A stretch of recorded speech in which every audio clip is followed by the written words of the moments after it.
Welcome back, students. Now we will continue routes to India in 18th century.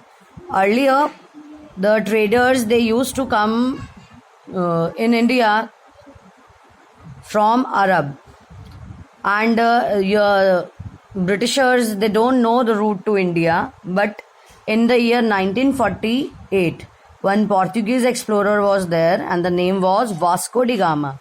He was explorer. He discovered the route to India. So Britishers used the same trade route to come in India. Portuguese, when they came in India, they established their base in Goa, and Britishers they came in India through this route, Cape of Good Hope, and then they came here in Kerala, Calicut. First of all, they came here. Now, when Britishers they came in India in 1600, they came in India, and the East India Company, it was a Britisher company. They get the charter. Charter means a kind of permission which is given to East India Company by the Queen Elizabeth I. Ki only East India Company will do business with India. They have the sole right to do business with India. So this is why there are no other company of England which can compete with East India Company. So they don't have any fear of competitions.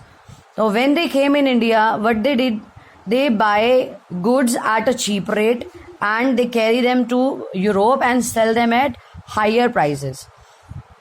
And the other companies like mercantile trading companies, mercantile means a business enterprise that makes profit primarily through trade, buying goods cheap and selling them at higher prices. So mercantile company, they don't have East India Company was a mercantile company.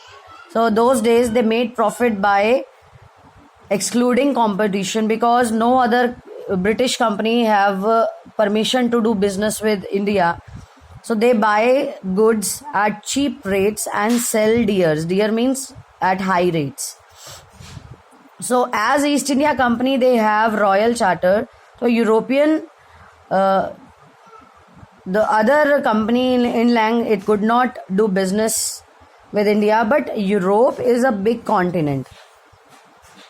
Britain is there, Germany is there, France is there, Italy is there. So these all countries are in Europe. So that charter can prevent the companies which are present in Britain, but other countries they cannot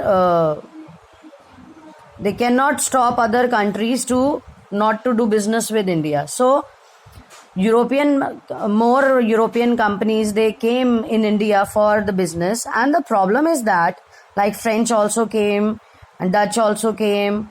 Portuguese were already there in 1498. But the problem was that they all wanted the same thing. Cotton, silk and spices, all these things. And just to secure, now there is only one reason. There is only one way out to flourish their business.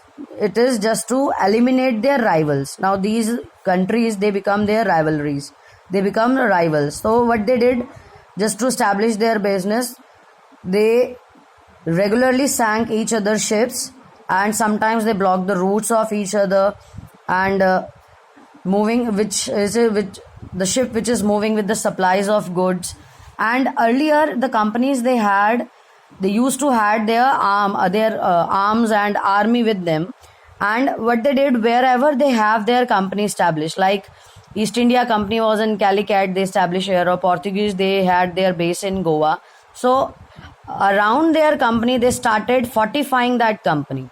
They have established their factory and then they make the walls around that factory to fortify it. And then the local rulers of that area, they found that these people, they are making their settlements on our land without our permission, and they are not so these local leaders, local rulers, they don't allow them to make this to fortify the walls, and for companies it is very difficult to separate trade from politics.